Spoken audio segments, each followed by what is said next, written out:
잘 되겠지. 잘 될 거야. 자, 보자 얘들아. 승주씨 핸드폰에 관심 갖지 마시고. 자, 정리를 그래도 마지막 날이니까 좀 야무지게 우리가 해봐야 될 거 아니냐. 그죠? 근데 아까 그런 거 질문 같은 거 보니까 확실히 공부를 해가지고 더 그 밀도 있는 질문들이 나오네. 다시 보니까 헷갈릴 만한 부분에 여지가 있네. 근데 왜 몇 명만 그런 얘기를 할까? 공부 다 잘 하고 있는 거겠죠? 정리 잘 하고 있죠, 나름대로. 그래. 자, 그래서 우리가 이거 최근에 했던 건데 그래프 이거 무조건 나오는 거잖아. 그러니까 이해 아마 다 했을 거야. 근데 한번 점검해 볼게요. 그죠? 덥다 그러고 덥다 그러고 왔다 갔다 하죠. 자, 그래가지고 일단은 소비자 잉여라는 거, 그 다음에 생산자 잉여라는 게 그 중요한 거였어. 근데 더 중요한 거는 그 그래프가 어디가 빠지고 어떤 상황에서 어디가 빠지고 이게 훨씬 중요하잖아. 그게 시험에 나올 거란 말이야. 사실 뭐 이거 소비자 잉여 어떻게 하는지 누가 모르겠어. 근데 이제 어디가 언제 빠지는지 알아야 된다. 그래서 내가 그때 일부러 내가 집요하게 일부러 A랑 B 나눠서 쪼개보고 그 다음에 또 뭐 빠지는지 조세 부분 따져보고 했었던 거 기억해? 그게 거기에서 문제를 만들지 않을까. 가장 유력하게. 그죠? 그래서 소비자 잉여가 지불용의 가격에서 실제 그 구매 가격, 지불 가격 뺀 거였고 반대로 생산자는 반대 입장이잖아. 그러니까 벌어들인 수입에서 지불용이, 생산용이 가격을 빼는 거였어. 완전히 거꾸로 돌아가잖아. 그렇죠? 그래가지고 소비자 잉여가 발생하는 조건 이런 식으로 이제 우리가 알고 있었잖아. 기억나니? 일단 생산자가 모든 소비자의 지불 용의 가격을 모르는 상태가 된다. 그 다음에 생산자가 모든 소비자한테 동일한 가격으로 판매해야 된다. 이게 바로 독점 시장에 대조되는 시장, 즉 자유시장, 일반 시장의 예였어. 기억하죠? 그 다음에 소비자는 소비자가 시장 가격보다 지불 용의가 높아야 한다. 그래야 잉여가 발생, 당연한 말이야 사실. 그 다음에 시장, 이거랑 똑같죠. 시장을 이용해야만 그 균형 가격이 보통 지불 용의보다 좀 싸게 책정이 될 테니까. 이때 발생할 수 있는 조건이 갖춰진다. 이제 이런 거는 그냥 탁 보면 탁이죠. 탁 보면 탁? 탁이죠. 그래가지고 저번에 이게 중요했었잖아. 그런 의문 은채도 품었었잖아. A, B가 한 번 빠지는 거냐, A, B가 빠지고 100 곱하기 Q 그게 빠지는 거냐. 근데 그게 따로다 그렇게 얘기를 했었잖아. 그러고 나서 그때 그 반이랑은 그걸 안 했어. 그 서윤이랑 할 때는 그 반에서는 얘기했었는데 여기에서 세금이 어디에 해당하는지. 은채야, 세금이 어디에 해당하니 여기에서? 세금 부분만 색칠해 주세요. 일단은 여기에서 Q에서 Q 다시로 가는 조건을 줬잖아. 그러면 여기에서 일단 이렇게 잘리는 거는 명백하잖아요. 그래서 여기를 A라고 했고 여기를 B라고 했잖아. 기억하죠? 그래서 A랑 B 그 합친 게 빠진다라고 했죠. 2년에서. 원래 2년은 여기까지 포함이잖아. 이렇게 되는 거였잖아. 그죠? 이렇게. 기억하죠? 그래서 소비자 잉여가 PD2고 생산자 잉여가 요거 SPE 요거 기억하시죠? 근데 거기에서 A, B가 빠진단 말이야.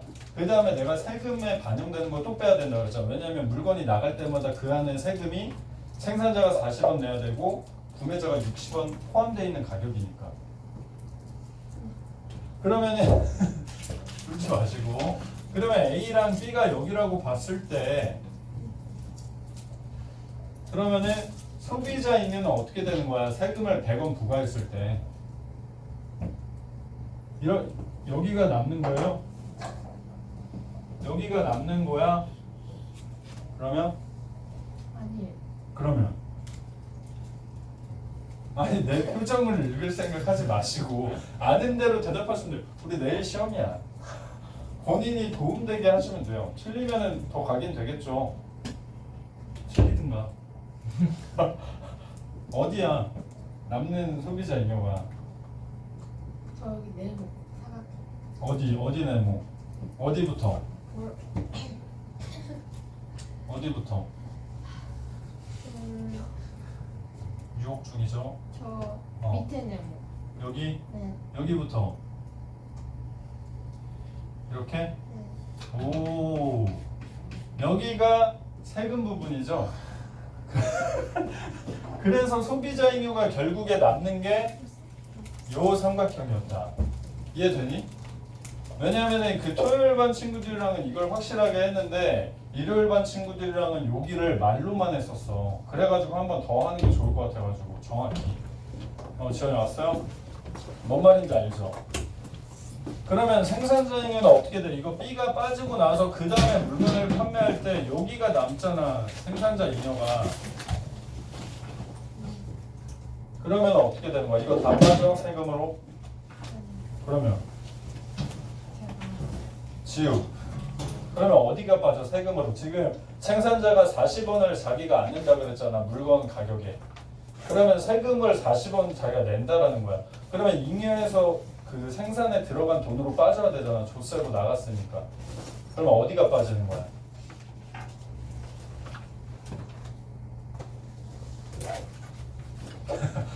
어디야? 여기를 문제로 낼 것 같아요. A 플러스 B랑 조세 내는 거. 하루는 어디야? 세금이요? 지금 세금 사- 여기 400 60원 뺐자. 400 그래서 여기가 빠지는 거야. 그러면은 생산자 잉여는 여기만 남는 거야. 이해돼? 그러면 결국에 Q에서 Q로 옮겼을 때 여기 빠지고 여기 빠지고 여기 빠지고 여기 빠져가지고 여기랑 여기만 남는 거예요. 총 잉여가. 왜냐면은 지금 여기가 균형 가격에서 40원 떨어지는 거잖아. 40원. 여기가 60원 올라간 거잖아. 이게 결국에 100 곱하기 그 Q 다시였잖아. 저게 세금 부분이 되는 거야. 이해되니? 토요일 반은 아마 이거 그때 우리 확실하고 넘어갔으니까 아마 알 것이고 일요일 반이 그때 말로 우리가 해가지고 더 명확히 알아야 돼 지금. 알죠? 된 거야? 그러니까 여기에서 여기 빠지고 여기 빠지고 여기에서 여기 빠지고 여기 빠져서 소비자 잉여는 이만큼, 생산자 잉여는 이만큼밖에 안 남는다는 거야. Q에서 Q 다시로 생산량을 옮겼을 때. 이해되죠? 그래서 직사각형은 이거 세금만큼. 그래가지고 그 지문 아래에서 A 플러스 B만큼 잉여가 감소하고 그 다음에 조세 100 곱하기 Q 콤마만큼 또 빠진다 잉여에서. 그렇게 얘기했어요. 왜냐하면 잉여라는 것 자체가 그 남는 이득이었는데 이득이 세금만큼 줄었으니까. 이해되죠? 그래가지고 이런 식이 이제 나오는 거다. 아유 촉촉하네. 뭐야 리스트를 풀어놨어? 그래가지고 이거 PD2에서 요거 P 플러스 60에서 요 삼각형만 남게 되고 여기 안에 세금으로 빠지고, 그죠? 그래서 A 빠지고 P 플러스 2 사각형 빠지고, 그 다음에 SP2에서 B만큼 빠지고, 그 다음에 요 사각형 빠지고, 그래서 남는 게 이제 총 잉여가 그 위에 아래 삼각형만 남는 거야. 이게 조금 정확히 하고 싶었다. 오케이? 그리고 그때 내가 막 그 집요하게 상상하려고 했잖아. 그래서 좀 불필요한 것 같긴 한데, 근데 만약에 이 아이가 이해를 제대로 하고 있는지 보려면은 그냥 나 같으면은 이거 줄어드는 거 말고 이거 증가분도 내고 싶을 것 같거든. 근데 이걸 이해하고 있으면은 증가분은 거기 보기라든가 이런 걸로 주어진 거 따라가기만 하면 해결이 돼요. 그러니까 경우의 수가 여러 가지니까 아마 보기로서 어떠한 전제 조건을 줄 거야, 이 글처럼. 왜냐하면은 예를 들어서 Q에서 지금 Q 다시로 줄인 소비자 잉여와 생산자 잉여 총 잉여가 줄어든 거를 보여줬잖아요. 근데 역으로 Q에서 Q2만큼 어떤 상황에 의해서 생산자가 생산을 해버리게 된 거야. 그러면은 재고 같은 게 되게 많이 남을 거란 말이야. 손실이 어마어마하게 생길 거고, 그죠? 그러면은 생산자 잉여가 어마어마하게 마이너스 값으로 내려갈 것이고, 그러니까 그런 거를 한번 생각해 보면은 좋을 듯해. 안 나올 수도 있겠지만, 그죠? 결국에 만약에 여기로 되면은 결국에 가격은 어디에서 형성된다는 거야 마지막으로. 여기로 줄였을 때 가격이 결국 어디에 형성된다고 그랬어. 그래서 여기에서 형성된다네. 그럼 여기로 아예 생산을 넣어버렸어. 근데 수요는 여기 있잖아. 그럼 이만큼이 재고가 되는 거야. 그리고 여기 있는 사람들의 수도 적잖아. 그러니까 이게 결국에 요 가격으로 이제 떨어지겠지. 여기 수요 있는 가격으로. 역으로, 그지? 그럼 이렇게 되겠죠. 생산량이 과도하게 많아져 버린 경우에 반대 상황이. 근데 그거는 뭐 경우의 수가 여러 가지 축이 두 개니까 아마 거기에서 따라가게끔 주겠죠. 그 전제 조건은. 이해되죠? 어차피 그래프대로만 우린 가면 돼. 이해되죠? 그러면 이해 지금 다 한 거야. 너희들은 내일 100점인 거야. 이해되죠? 그 다음에 이제 송미인곡, 삼위인곡 우리가 봤었잖아. 근데 삼위인곡은 뭐 그냥 말하고 싶은 거 뭐 다 말할 필요 없고 그냥 청광 정도? 그 계절의 변화에 따른 시상 전개가 일어나고 봄에는 뭐 보내고 여름에 뭐 보내고 가을에 뭐 보내고. 근데 제일 중요한 게 그때 가을이 되게 특이했잖아. 가을이 뭐였어? 그래, 선정 소망이었어. 그 청광 보내는 거 기억해? 봄에는 뭐 보내니? 삼위인곡이야. 지금 송미 말고. 삼위인곡에서 봄에 뭐 보내죠? 봄 하면은 떠오르는 물건이 있잖아요. 자역, 그렇지, 매화 보내고. 그래서 매화라는 게 어떤 지조의 상징도 있으면서 화자가 자신의 마음을 전달하는 매개체가 될 것이고, 그 다음에 여름에 더우니까 뭐 보내죠? 그 시원한 옷 보내고, 그 다음에 가을에 청광 보내고. 청광이 뭐죠? 네, 달빛이죠. 달빛. 푸른 빛이니까. 그래서 그게 선정수망한다고 해서 심상궁곡이 나왔었어. 심상궁곡이 뭘 뜻했죠? 두 가지. 하루나 심상궁곡 두 가지 뜻하는 바 있었잖아. 백성들이. 그래. 백성들이 사는 그 아주 깊숙한 골짜기 느낌으로 소외받은 사람들까지도. 그 다음에 유리. 그렇지, 은거지 정도 되겠지, 그죠? 그 다음에 그 삼위인곡과 송미인곡의 차이 중에 어떤 게 더 우리말의 묘미를 더 잘 살리고 있다고 우리가 문제 많이 나왔었잖아. 그래, 속편인 송미인곡이 우리나라 말을 더 그 되게 반복되는 문제였잖아, 그렇죠? 그래서 어찌됐건 얘네가 충신정군지사를 취했다. 그래서 여인으로 함으로써 우리가 이득 보는 뭐 두세 가지 정도 다 알 것이고, 그죠? 은치야 뭐야? 더 애절하게. 그치. 더 감정을 진솔하게 담을 수 있고, 그 다음에 특수관계를 보편관계로 만들어서 공감도를 높일 수 있고, 그죠? 뭐 그런 특징들이 있었죠. 화자로 여인을 내세운 이유가. 그 다음에 이제 송미인곡에서 특징이 그 대화체였다라는 거. 근데 대화체지만 사실은 다 그 정철의 분신이죠. 그 화자를 내세운 게 감염을요 따로 내세웠지만 다른 인물이 아니라 그게 다 정철이다 결국에, 그치? 그래서 시간의 흐름도 있었고 공간의 이동도 있었다. 그래서 공간의 이동은 산으로 갔다가 물가로 갔다가 모처음으로 돌아가는 거, 그렇죠? 시간의 흐름은 해다 져온 날에서 뭐 밤중에 돌아오니. 그래서 이동의 경로에 따라 시간의 흐름이 있는 거잖아. 사실은 맞물려 돌아가잖아.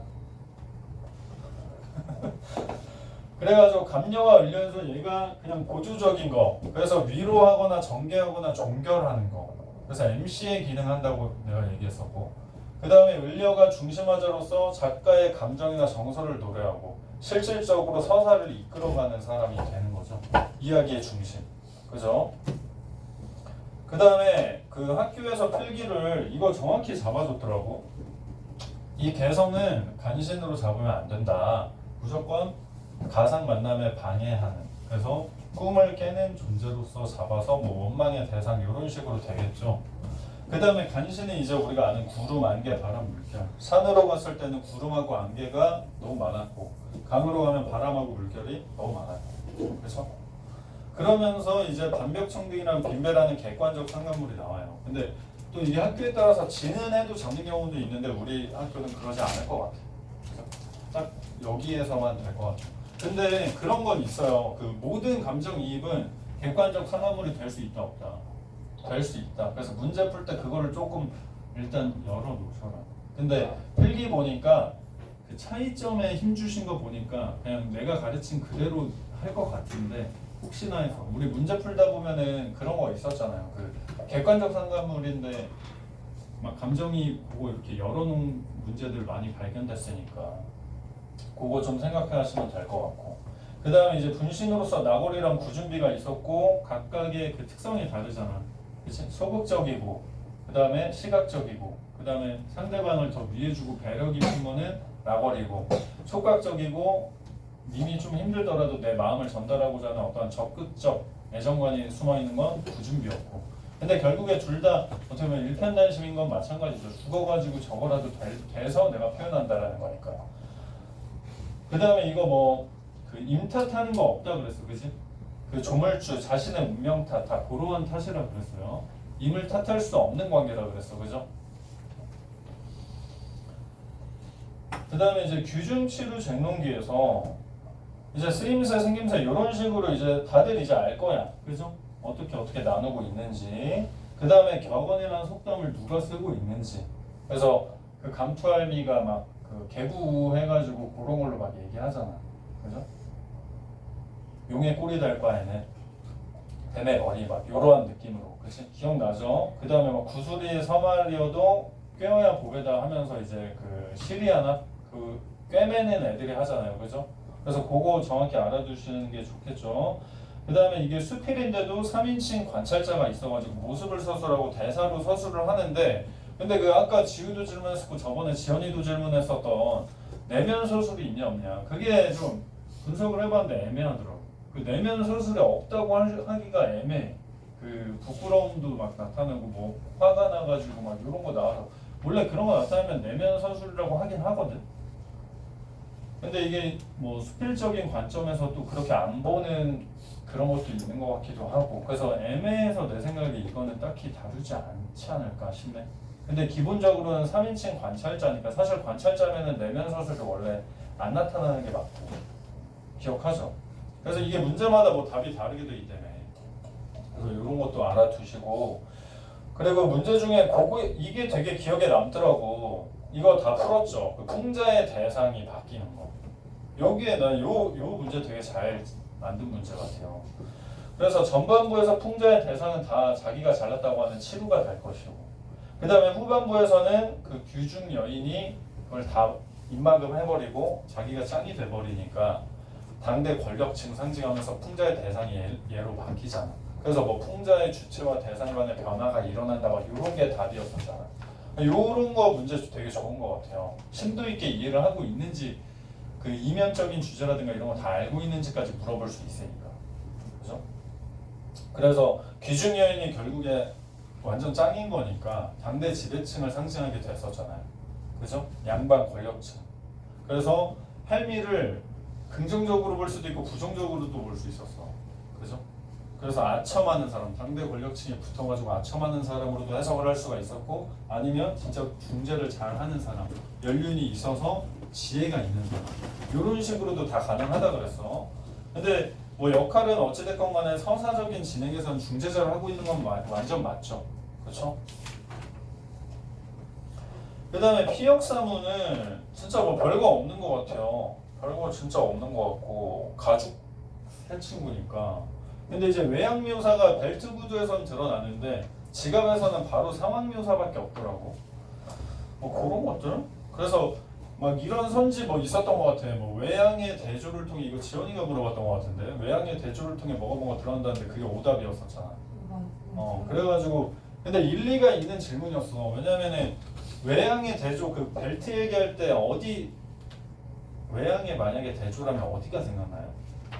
만약에 있다면 외양의 대조가? 그 신참 벨트 걱정하는 부분 있잖아. 그래서 거기가 대조가 안 되는지 이러한 심도 있는 질문이 나왔었어요. 바람직하죠. 근데 선생님도 그걸 따져봤는데 근데 대조법이라고 하려면은 자기의 걸 주어진 다음에 다른 모습을 주어줘야 대조가 될 것 같은 거야. 선생님이 봤을 때. 왜냐면 텍스트에 근거가 필요하니까. 그래서 그런 관점에서는 대조로 보기 어렵지 않나. 그래서 그 문제가 그렇게 짜여져 있지 않나. 그렇게 생각이 돼요. 그죠? 그래서 하나의 서사의 흐름에서 그냥 자기의 고민 중에 하나로서 내가 밀려나면 어떡하지? 그걸 토대로 당대 현대인의 삶을 보여주잖아. 언제든 사회에서 밀려날 수 있는 그 불안함, 그런 것들. 그래서 그런 쪽에 맞추시면 될 것 같아요. 그래서 만약에 대조를 할 거였으면은 자기의 모습과 얘의 모습 둘 다 외양을 그린 다음에 대조를 놓지 않았을까. 그런 생각이 있고, 당연히 풍자 우화가 뭐죠?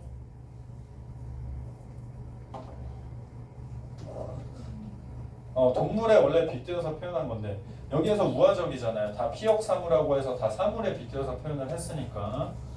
그래가지고 처음에 내가 요거 규중치루를 처음 봤을 때 나는 그래서 가전체 소설인 줄 알았어요. 가전체가 뭔지 기억하죠? 그래서 내가 가짜 전기 해가지고 꾸며낸 일대기 이렇게 얘기를 했었어. 그래가지고 요게 이거 가전체 소설 아니었네, 이거 현대수필이네 이래가지고 내가 좀 의아했던 부분이 있는데, 근데 문제에서는 가전체의 성격이 드러난다고 하면 또 맞게 하더라고. 근데 만약에 학교에서 이런 거 따로 언급 안 해줬으면 아마 뭐 언급은 없겠지. 근데 가전체라는 것 자체가 하나의 갈래인데 결국에 다 사물을 관찰하고 사물의 특성에 사회를 담은 거거든. 그걸 가전체라고 하거든. 근데 보통 가전체 문학이 있었는데 그게 가전체 소설로 됐어요, 지금은. 근데 요게 수필이긴 한데 가전체적인 성격이 완전히 있으니까. 그렇죠?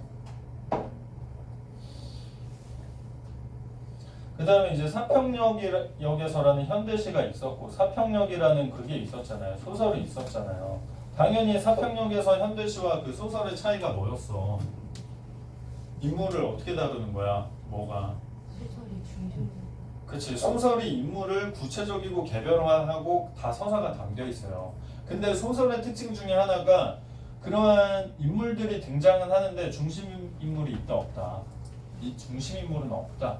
그래서 다 개별적이고 병렬적 전개가 된다. 서로의 연결은 되지 않는다. 그죠? 그런 게 특징이었고, 그래서 현대시에서 보면은 이거 막차의 연착이 시적 상황이 되고 시간적 배경이 되고, 왜냐면 연차가 안 됐으면 그 시간은 없었던 거니까 말이 돼. 그죠? 그 다음에 이거 대합실에서는 이제 공간적 배경이고 기차를 기다리는 공간, 쉬는 공간인데, 그래서 문제에 따라서 이게 북적이는 곳 그거 나왔었잖아. 그때 누가 질문했었잖아. 그죠? 왜냐면 이거 우리 이미지 자체가 굉장히 허름하고 다 망가져 있고 아무도 안 오는 한적한 곳 떠올리니까 시골의 간이역 그거 생각하니까. 근데 또 시골의 간이 여기 있고 대합실은 거기에서 기다리는 사람들이 또 모이는 공간이니까 그 간이역과 이 대합실의 좀 성격이 다르게도 문제를 만들 수 있다라는 거. 이해되죠? 당연히 시골의 간이역은 그 초래하고 그런 게 맞는데 또 대합실은 거기에 사람이 모일 수밖에 없는 곳이니까. 근데 이제 현대시에서는 누가 서술하니? 그 화자가 서술해. 화자. 그래서 나가 서술해요. 나가. 근데 소설은 3인칭 관찰자적이긴 하지만 누구의 입장에서 서술한다고 나와. 그 프린트에 정확히 적어주셨단 말이에요. 누구요? 그 기장? 역장. 역장. 역장의 입장에서 서술한다고 명확히 너희 그 부교재 프린트에 해놓으셨더라고. 그렇게 기억하고 있으면 될 것 같아. 오케이? 그래가지고 이거 난로 톱밥이 이 위로를 던지는 거였고, 그리고 이게 눈이 좀 중요한 부분이었잖아. 눈이 전반부에서는 약간 시리고 막 창문을 차갑게 하고 막 추위에 초점이 맞춰졌다면 뒤로 갈수록 그 눈꽃에 화음이 되면서 사람들한테 위안을 주는 존재로 변한다라는 거. 이게 되게 특이점이었고, 그 다음에 이거 침묵으로도 문제를 만들 수 있을 것 같아요. 그 침묵. 주어진 삶을 수용해야만 하는 그 소시민들의 입장, 이런 것들. 그죠? 침묵 안 해봤자 뾰족한 수도 없을 것이고. 그 다음에 감각 이미지가 무지 많이 쓰여있는 시다. 그죠? 미각 있고 청각 있고 시각 있고 거기에다가 공감각적 이미지까지. 그래서 귀를 적신다라는 표현이 있었어요. 그게 공감각적이죠. 다 기억나죠, 우리? 그래서 얘도 사평역 소설도 시간 배경은 공유하고 있었고, 그래서 서사 진행 시간이 이제 막차를 기다리게 되고, 근데 여기에서의 막차는 약간 이러한 의미성이 또 강조되는 것 같아요. 그 고달픈 사람들이 그것만 기다리고 있는 하나의 희망적인 속성이 좀 강조되어 있어서 소설에서 막차가 오기를 기다리는 거예요. 그래서 전지적 작가 시점인데 이제 역장의 시선에서 서술하고 있다. 그래서 저 현대시 화자 나랑 좀 대조가 된다. 그 다음에 이런 것도 잡아주셨더라. 그 필기 보니까 갓난아이의 주먹만한 눈송이 한방눈을 이렇게 묘사를 하는데 이게 과장법이라고. 갓난아이의 주먹만한 눈송이는 없으니까. 그래서 과장법으로도 잡을 수 있다라는 거. 그래서 여기에서의 톱밥 난로도 이제 회상이나 성찰의 매개체가 되고 인물들의 교감 매개체가 되고. 그래서 그런 문제 그 기억나요? 할머니가 질문했었던 것 같은데 그 시에서는 인물들 간의 교류, 소통이 일어나는 게 모습이 안 보이고 소설에서는 그런 모습이 조금 보인다. 뭐 이런 식의 선지가 조금 기억에 많이 남네. 그것도 하나의 차이가 될 수 있을 것 같아요. 왜냐하면 시에서는 화자 중심으로 화자가 관찰해가지고 이런 사람 저런 사람 피곤에 지친 사람 이렇게 풀어나간다면 소설에서는 서로 간의 대화가 있어. 대화. 그게 되게 중요한 부분 같아요. 대화가 있다라는 게 서로가 소통이 있다라는 거니까. 오케이? 이건 뭐 아까 얘기했던 거 중심을 얻고 내면 심리를 병렬적으로 구성하고 있다. 그래서 이 소설은 시가 원본이었고 서사적인 상상력을 가미해서 만든 소설이다. 오케이? 왜 그러세요? 왜 그러시죠? 자, 그 다음에 이제 흥부부부상으로 우리가 가보면 자, 이제 다 알 거야. 근데 다른 거는 나 다 알 것 같은데 요거 물살로 만든 그 문제 되게 흥미로웠어요. 그때 한 친구가 이거 푸는 중에 요런 키워드 나왔었어. 그래서 물살을 떠올렸을 때 그 이미지를 물어보는 게 되게 흥미롭더라고. 왜냐하면 시를 제대로 이해하고 있는지를 물어보겠다는 거야. 이 정서를 따라가고 있는지. 그래가지고 되게 그럴싸하게 선지를 만들어놨는데 왜 그게 적절하지 않았냐면 이거 급박한 급격한 물살에 비유했어요. 근데 여기 얼굴에 퍼지는 물살은 그런 물살이 아니란 말이야.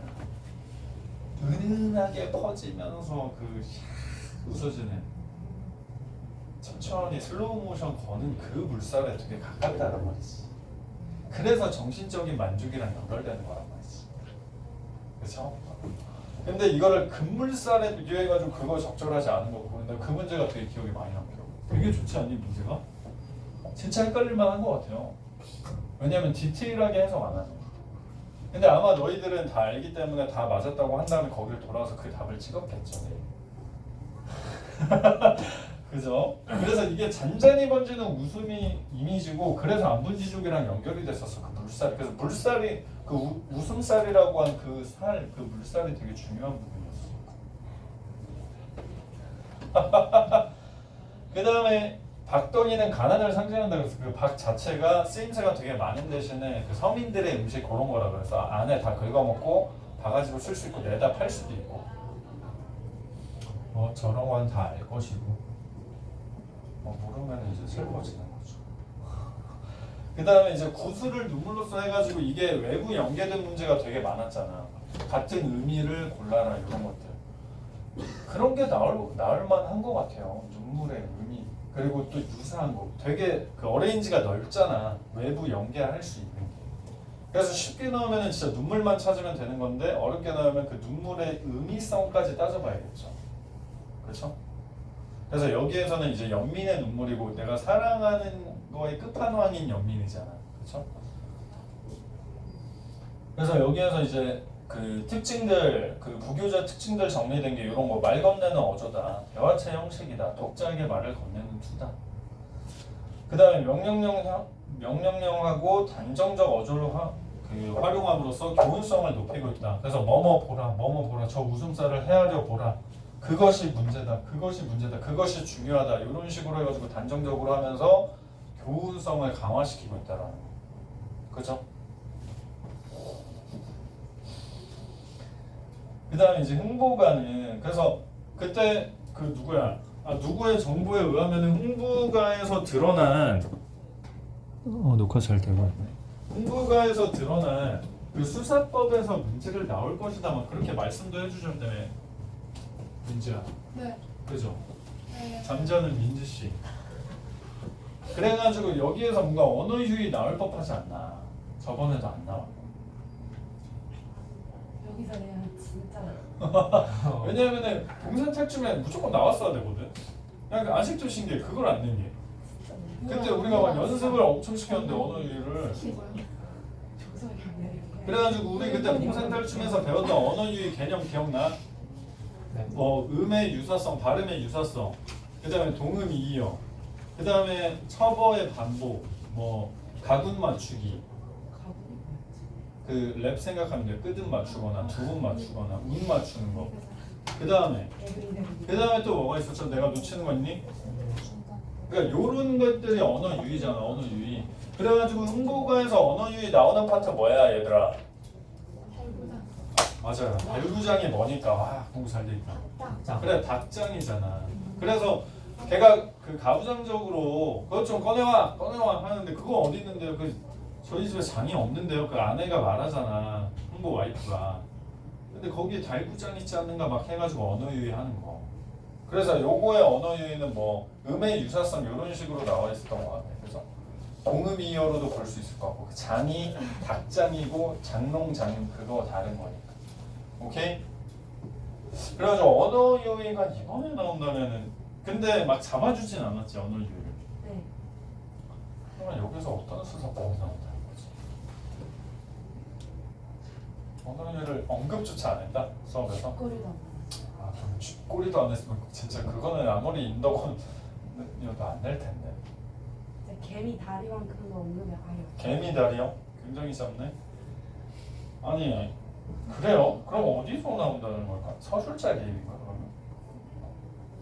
그러면? 흥보가에서 또 서술자 개입이라고 나와 있는데 근데 사실은 흥보가라는 게 그 뭐의 대본이야? 연극. 그래 민속극 판소리의 대본이다.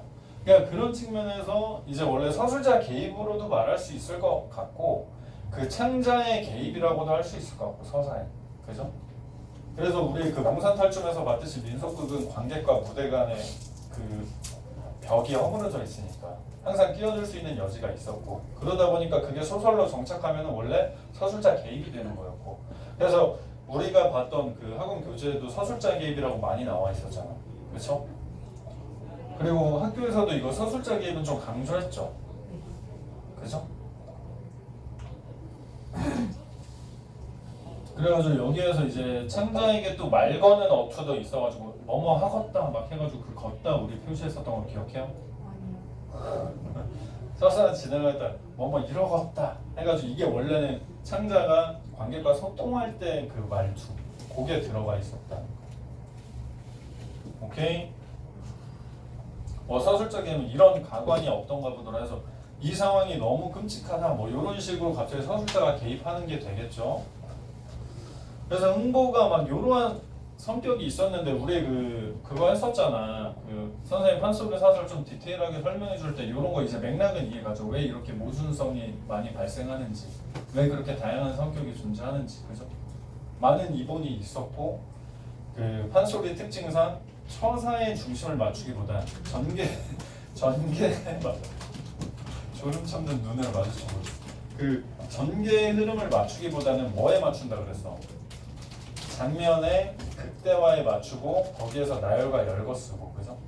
그런 특징들이 있어가지고 이 흥보가 가부장적이기도 한데 또 예의가 바르고 또 물질 중시하고 그 물질 중시하는 측면이 있고 체면 중시하는 측면 가장으로서의 또 책임감이 있는 측면이 있어.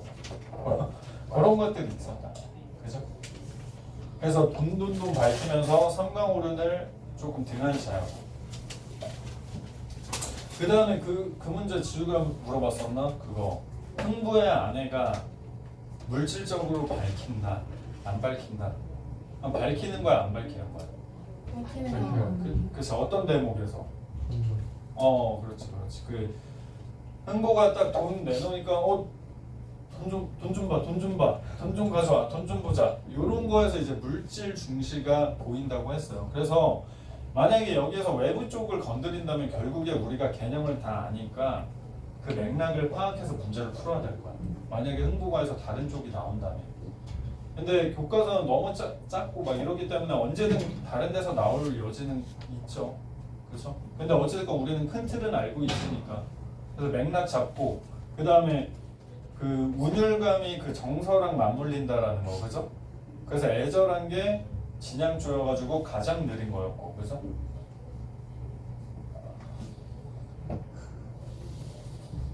그래서 중중모래 하면은 뭐 또 활기차게 되고 막 박 서는 장면이랑 어울리고 스피드 올라가고, 그죠?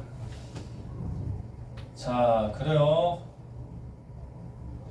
그 다음에 창과 안일이, 창은 노래였고 안일이는 말이어가지고 이게 줄거리 서술에 가까웠고, 이제 창은 장면의 극대화, 거기에서 열거와 나열이 쫙 일어나면서 박장대소하게 만드는 부분이었어. 그래서 안일이랑 창의 교차를 이루어 긴장과 이완이 반복되고 있다, 뭐 이런 게 다 맞는 말이었어. 기억하죠?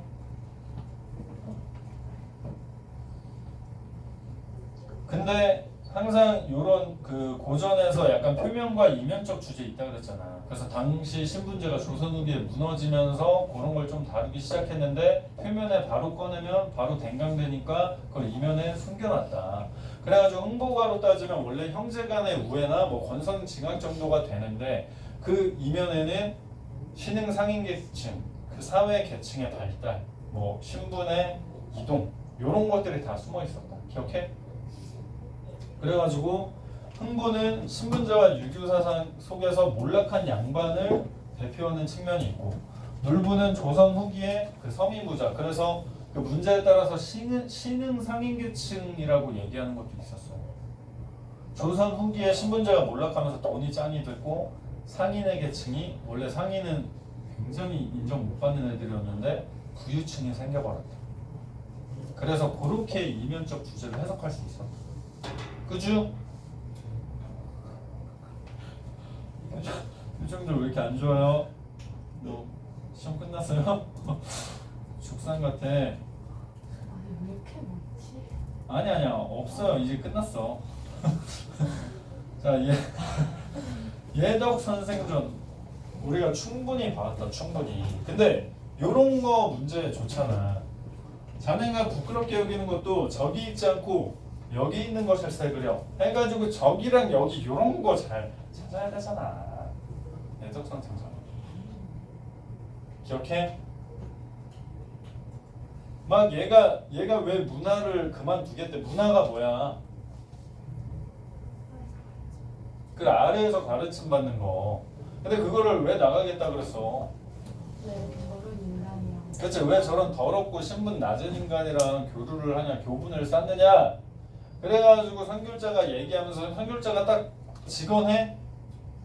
아니. 안 하잖아. 다 이야기로 들려준 다음에 스스로 깨닫게 만드는 구조로 하고 있잖아. 그런 와중에 막 이런 식으로 얘기하잖아. 자네가 부끄럽게 하면 저기 있지 않고, 즉 엄행수와 사귐에 있는 게 아니라 여기 있는 거다 해가지고 이게 당대 양반들이 하는 그 이속 사귐에 대해서 얘기를 하게 되는 거. 저기와 여기가 완전 다르잖아요. 맥락을 잘 잡으셔야 되잖아. 그죠? 그래가지고 그 사자성어 문제 나온 거 있었는데 그거를 필기로 그대로 또 해주셨더만 그 국어 선생님께서. 진짜. 그러면은 이런 거는 나올 수도 있는 거 아니야? 사자성어는 알려준 거에서 나올 거 아니야. 그래서 이런 거 다 써주셨던 거 같은데 누구 필기인지 정확히 모르겠어요. 내가 몇 개 봤으니까. 그죠? 그래서 이거 문제에서 다 나왔던 사자성어더라고. 교원영색, 과유불급, 무실역행, 안분지주고. 안분지주고 모르는 사람 없을 것이고, 무실역행 이런 게 좀 낯설 것 같은데, 참되고 실속 있도록 힘써 행한다 해가지고 그 엄행수의 어떤 모습에서 무실역행이 나타나는 거야. 그 양반들 있는 덕후자랑. 정확하네. 도포자를 아니고, 왜? 팔이 늘어지면은 자기 똥 푸거나 이랬을 때 일을 제대로 못하니까. 그리고 막 침 탁탁 뱉어가면서 삽 열심히 잡고, 그런 모습이 다 무실역행이에요. 이해되죠? 그 과유불급 문제 있었잖아. 최근에 누가 질문했었지? 맞아. 그래서 가슴으로 손이 향할 때 겨드랑이로 들어가면 안 되고 아니지 목으로 올라가면 안 되고 뭐 등으로 향할 때 겨드랑이로 들어가면 안 되고 이런 부분에서 과유불급도 있었고. 밥 먹는 거. 밥 먹는 거요? 아니. 그 다음에 거기가 한 줄 차이로 교원영색이랑 엮여 있어. 그래서 구분 잘 하셔야 돼. 교원영색이라는 거는 막 그 친구한테 잘 보이려고 이렇게 말로 하는 거니까 듣기 좋은 말만 하는 거니까 그죠? 그래가지고 그 선택이 되게 잘해야 되는 거를 쭉 썰 풀면서 이게 맞아 했더니 걔가 뭐라 그래 뭐 자모기가 뭐라 그래 자모기가 장사치나. 그렇지. 맞아. 그렇지. 그 대목 나오잖아. 그 장사치나 하는 거를 저한테 가르쳐 주십니까? 하면서 이제 그래 그거지 않느냐 뭐 이렇게 되는 거였죠. 그래서 박지원이 실학사상 그 북학파의 대표적인 사람이었고 그래서 대변해주는 인물이 선귤자였고 그죠? 그래서 실용성을 높이하고 체면이나 허례허식을 비판하는 성격이 되게 강해가지고 당대 양반층들을 많이 깐 거잖아요. 당대 양반들이 허례허식이 너무 세니까. 그래. 바로 앞에서 하니까 아주 그냥 목적까지 보려고 그러네. 자, 그래가지고 그런 거 있잖아. 그래서 이게 그 대목에 따라서 되게 다양한 성질이 많이 나와요. 그러니까 아니 그때 다 알 거야. 다 알 거야. 왜냐면은 그 본분의 타고남을 강조하는 맥락이 있었잖아. 기억해? 네. 그게 뭐 돈이 많고 적고는 처지는 뭐 만들어져 있는 것이니 어쩌고저쩌고 하면서 자신의 직분에 만족하는 거 안분지족이랑 다 엮여 있고 그래서 어떻게 보면 수용하는 태도가 또 드러나는 부분도 있고 그렇단 말이야. 근데 그거는 뭐 알다시피 다 쪼개져 있는 거니까 잘 보면 될 거야. 그리고 이거 우리 그때 같이 했던 건데 이것도 그 적어 주신 것 같더라고. 그 말 타면 경마 잡히고 싶다 해서 인간의 끝없는 욕망 그죠? 그거 얘기했었고 이 정도면 뭐 될 것 같은데요. 그래서 내가 강조하고 싶었던 거는 이거 그래프였고 사실은 왜냐면 그때 우리 금요일에 앞에 했던 친구들이랑 좀 정신없게 한 것 같아서 정리 한번 해본 거고 그때 우리 A, B만 빼냐 막 그거 빼냐 해서 둘 다 빼는 거라고 내가 얘기해 줬잖아. 근데 그거를 그래프에서 어디가 빠지는지 좀 알고 있어야 되니까 그 다음에 그거 뭐야 아까 그 세웅이가 했던 질문도 그 난해함이 좀 있으면서 괜찮더라고. 그 약물에서 우리가 그 예를 들면 해서 그 분포 단계에서 그 공식이 있었잖아요. 그 분포 확산계수라고 해야 되나? 그 체내 분포도 따질 때 30 용량 들어가면은 혈장이 가지고 있는 수로 나눴을 때 체내 분포도 나온다 그랬잖아. 그래서 30 넣으면은 혈장이 뭐 6 갖고 있으면은 체내에 5리터 범위에 퍼져 있는 거다. 이렇게 하는 거였는데 선생님도 그 마지막 부분을 간과했던 것 같은데 마지막 부분에서 같이 켜보자.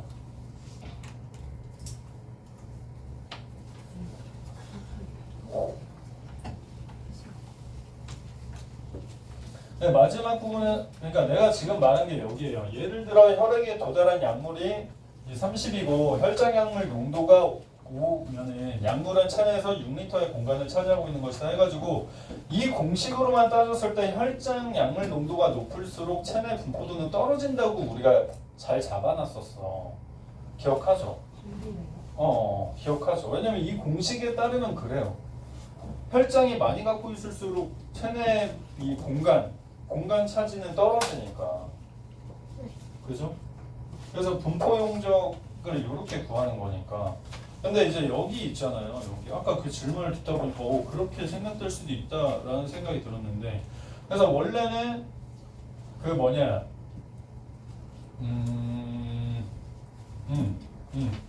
원래 약효를 확인하기 위해서는 목표 조직에서의 약물 농도를 측정해야 돼. 그래서 원래 목표 조직을 타겟팅해야 되는 거잖아. 그게 약효력이잖아. 원래는 다른 데서 하는 거는 사실은 무의미하거나 뭐 부작용이 될 수도 있는 거잖아. 그래서 목표 조직의 농도를 측정해야 되는데 그래서 약효는 일반적으로 목표 조직의 약물 농도에 비례하는 거네. 그래서 이거를 만약에 내면은 그 단어 하나하나 바꿔가지고 내면 눈 속임이 확 될 것 같아요. 그러니까 그걸 잘 체크하셔야 될 것 같아. 그 어디까지 도달하는 거다 했을 때 혈액인데 뭐 다른 데로 치환을 한다든가 이거는 목표 조직인데 뭐 다른 조직을 얘기한다든가 이렇게 그죠? 그래서 여기에서는 목표 조직에서 약물 농도 측정해요. 왜냐면 약효는 일반적으로 목표 조직의 약물 농도에 비례해. 너무 당연한 말이야. 너무 당연한 말이야. 그래서 선생님이 개의치 않았던 것 같아. 근데 뭔가 이상한데? 왜요? 아니 저기서는 반비례였는데 어. 여기서는 혈당 농도가 증가해야 여기서도 약물 농도가 그래 증가해야 그래. 그래서 그 디테일하게 파셔야 된다. 아까 위에서 그 반비례는 체내 공간 차지하는 거야. 근데 여기는 뭐야? 목표 조직의 농도야. 목표 조직의 농도랑은 비례해야 맞아요. 믿지 마세요. 번치 보이기. 그래야 맞죠. 당연히 맞죠. 그래요. 그러니까 앞에 단어만 바꾸면 싹 바뀌니까 아까 질문 듣다가 뭐 이렇게 헷갈리겠는데?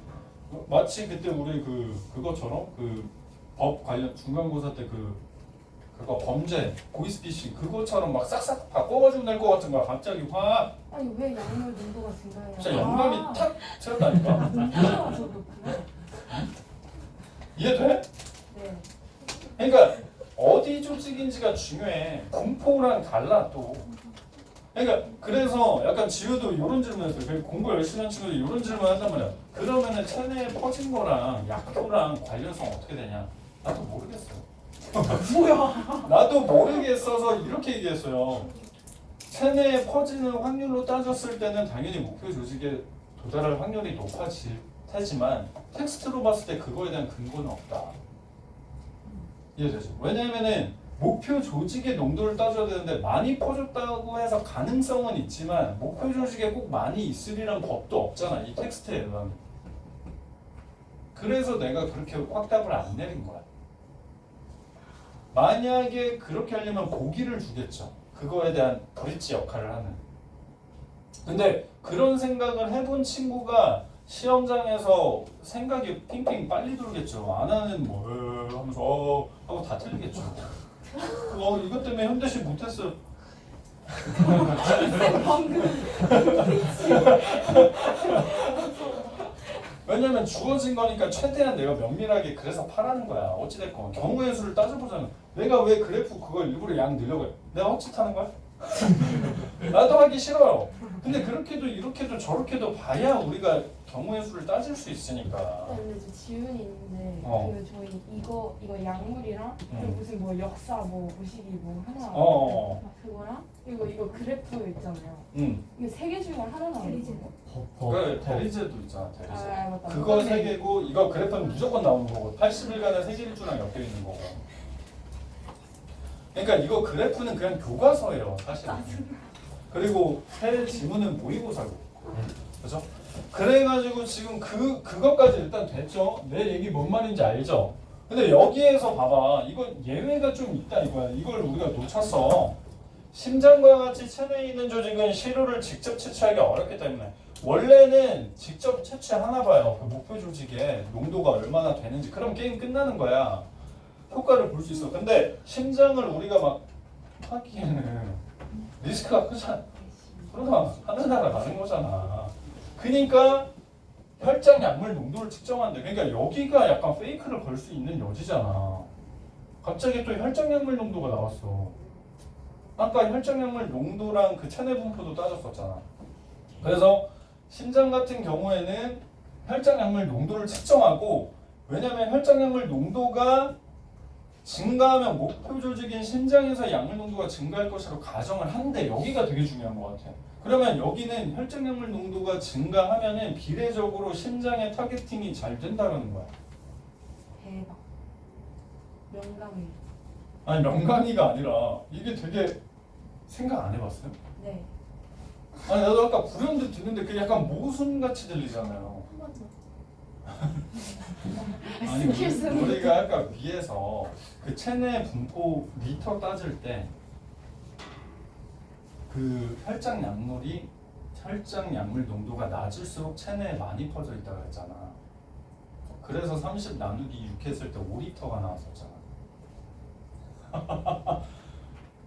그래서 우리가 거기서 반비례로 생각했는데 이 심장의 경우에는 혈장 약물 농도로 그 심장의 타겟팅이 얼마나 됐는지를 따져볼 때 비례적으로 따져본다는 거죠. 혈장이 많이 가지고 있으면 심장의 도달이 많다라고 가정한대. 근데 이것도 좀 상식적으로 생각해보면 피가 돌 때 어차피 심장을 펌핑질 때문에 이렇게 돌고 하니까 그런 건지 정확히는 모르겠지만 근데 가정한다라고 명확히 텍스트로 나와 있으면 이건 어디까지 국어기 때문에 요거에 맞추시면 되잖아. 그죠? 그래서 혹시나 여기를 간과하고 계실까봐 그 불안감이 엄습같다고 하죠. 이해되죠? 근데 그 체내 분포 따질 때랑 심장 여기 따질 때랑 아예 혈장 약물 농도가 다르게 이용된다 지금. 이해돼?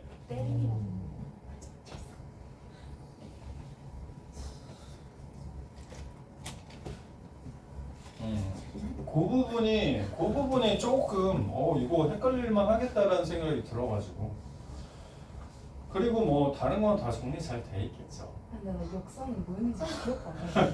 대리권도 정리 잘 해주셨어요. 그건 기억이 나거든요. 근데 그 역사 그거는 뭐였는지 기억도 안 나요. 아니 그래서 다들 아까 그 친구도 역사 그래서 뭘 얘기하겠다는 거예요 이렇게 하는데 그러니까 역사를 어떻게 바라볼 것이냐에서 두 갈래로 나눴잖아. 객관적 역사관, 주관적 역사관. 그래서 카가 약간 애매한 속성이 있었잖아. 세 개로 분류하면서. 그래서 첫째는 약간 객관적이랑 조금 닿아 있는데 두 개, 세 개는 주관성이랑 더 가깝고. 근데 거기에서 왜 또 언어학의 얘기가 나온 거였어? 역사를 다룰 때 언어로 기록하고 언어로 다루기 때문에 언어의 특징에 대해서 얘기를 나눈 거잖아.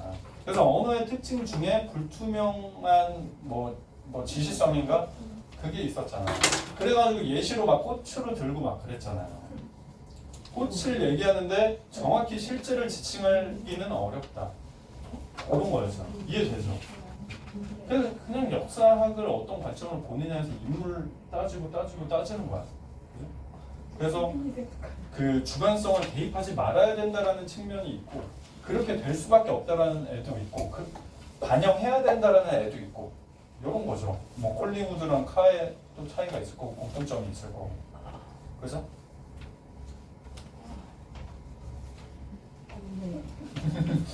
뭔 말인지 알죠?